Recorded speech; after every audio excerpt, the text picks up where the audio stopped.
Hey, Chris Fry here again. Just opened my first roll of dimes from the box of $250 of dimes that I got today. Got the bug from finding a Merc yesterday, so. And just figured I'd tell everybody that Garrett's supposed to be here tomorrow, FedEx, so I'll be waiting. Alright, I had 5 more rolls to go to be halfway done, and got a really nice looking, I think it's a what is this?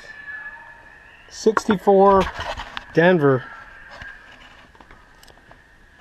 This is in great shape. It barely needs cleaned. That baby's pretty. So yeah, got a silver. Made the trip to the bank worth it already. And I'll get back to you if I find anything on the next few rolls or the other half. Hey everybody, this doesn't have much to do with coin roll hunting.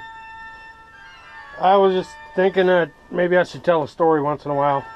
People ask me, or they tell me they enjoyed that part of my videos, and it's kind of been missing a little bit lately. Before I open that roll and look for more silver. When I was a child, my father wrote for a newspaper, and I was a big monster fan, as you could tell, listening to the scary stuff and the stuff on my walls. And so I've been into monster actors and movies for all my life, and since I could watch TV or put in a movie or go to the movies, it's always been something scary. And Halloween masks and Halloween sounds and pumpkins and things like that. So when I was a child, I think it was in the middle 70s. I would say probably 8 or 9 years old. I think my father heard that Vincent Price was coming to college around here, somewhere between where I live now and where my parents and I grew up. So Vincent Price came to do a speaking tour, and I've since looked it up and listened to what he had to say. It was very good, but I was just so young and so in awe of who he was and what he had played in the movies, and really at the time I could only see the few movies that they would put on TV or HBO, or Halloween time they started playing more and more horror movies. But the first one I saw was The House of Wax, and Charles Brosnan.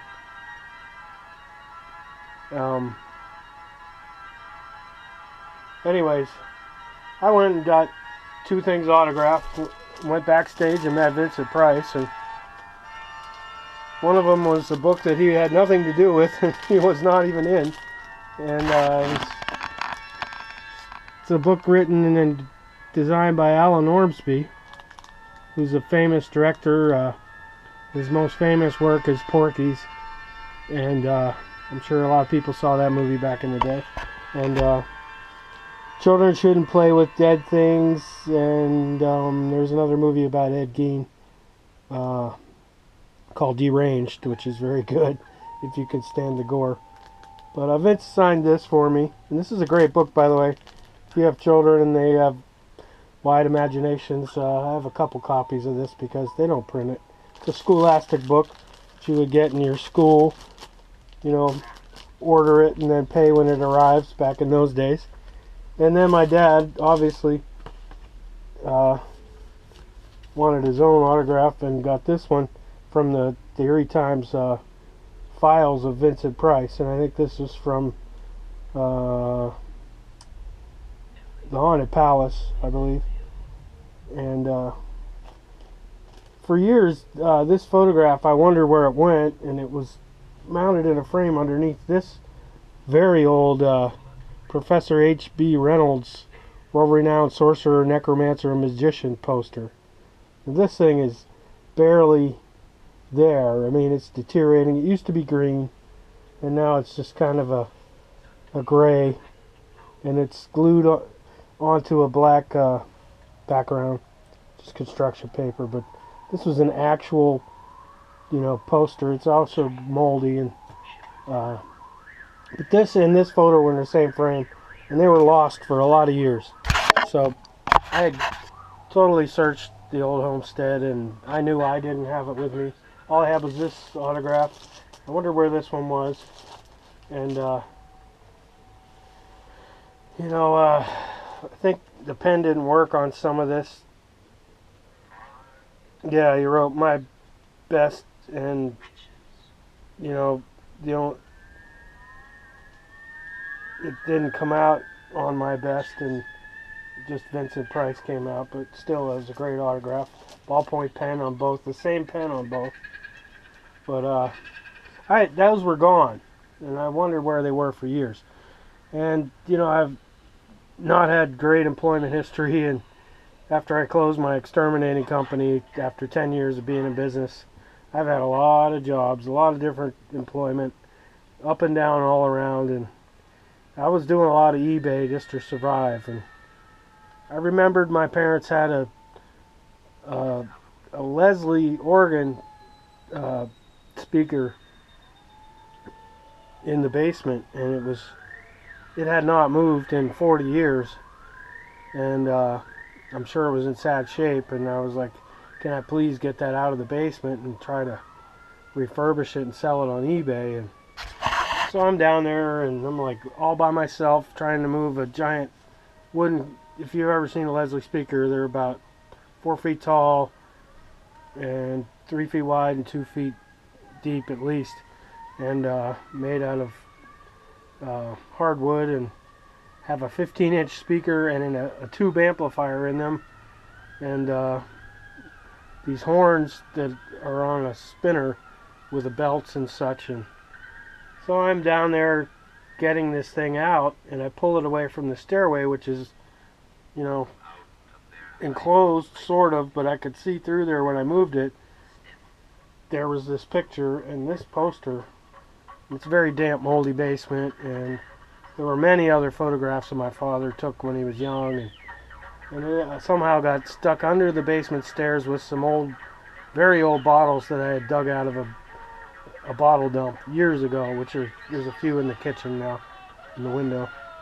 But also under this stairway was a Wurlitzer electric piano, and it was stood up on end, and the bottom half was very rusty and corroded and moldy, and the top end wasn't so bad. But anyhow, the level of mold and dirt and dust and mice was bad. But as I got the electric piano and the Leslie and these old pictures out, and cleaned them up and reframed them, and I refurbished the Leslie, and ended up selling it for $9.99 on eBay to a guy.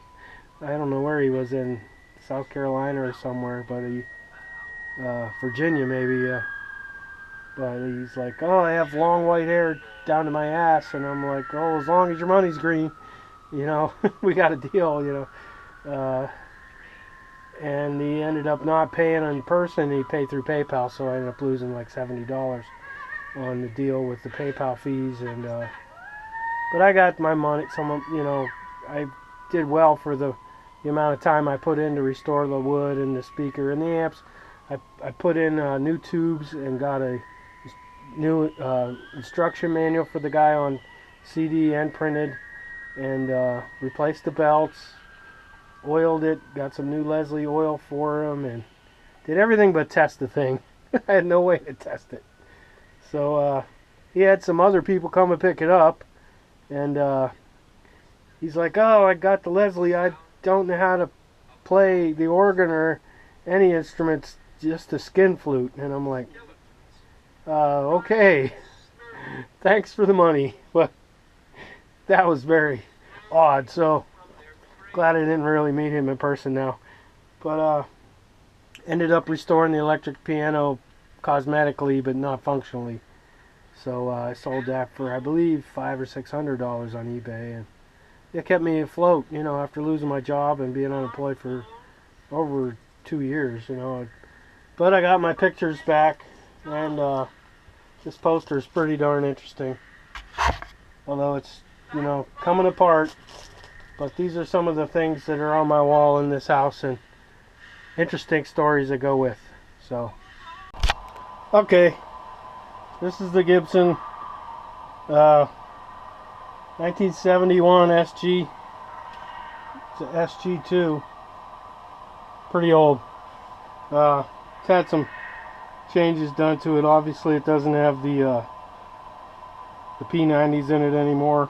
It actually doesn't have one P90. Now it has two humbuckers. And I bought some old Gibson pickups to put it in, and I had the pickup rings and the control plate made in Arizona. And I put the hardware all in, and the Pabst Blue Ribbon sticker covers up a spot where somebody decided they were going to get rid of the buckle rash and sand it down, and they sprayed lacquer there, and I had put a window cling on there thinking that was going to cover up the spot, but it ended up melting into there, so I ended up going with a sticker over that. But I mean, it still has buckle rash, so I just wish they hadn't done anything. They went down to the, I believe that's mahogany, you know, and it's very nice, three-piece body, and two-piece neck. But I got it set up to do a little jamming.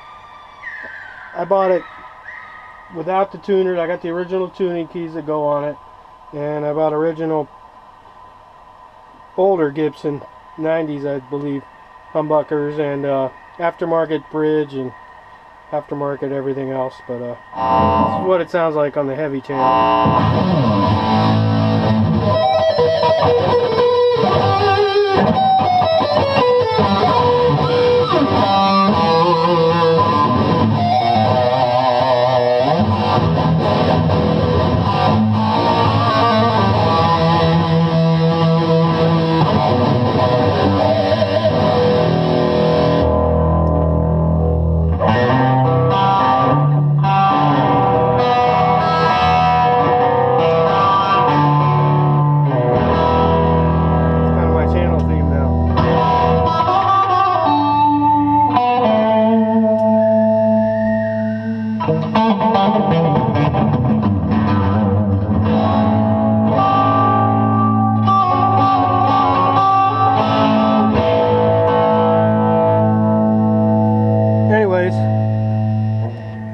That's the 71 SG.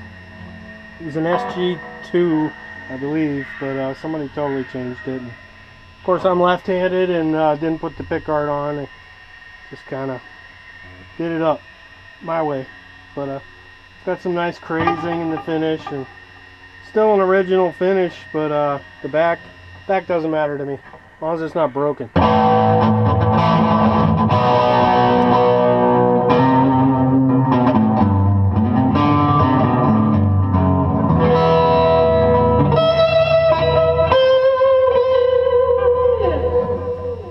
That's your guitar for the day. Okay, this is weird. I gotta magnify this. It's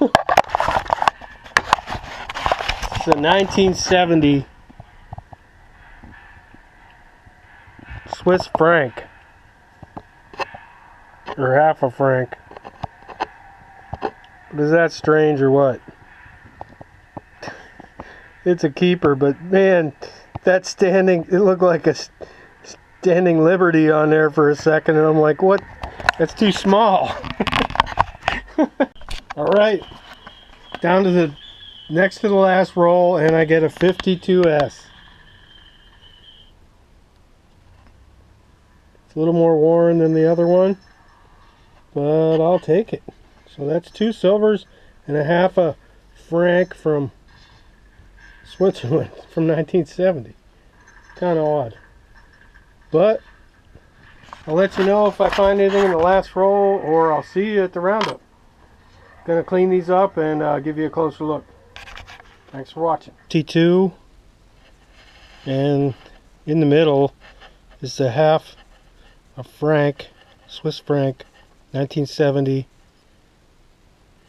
and the 64.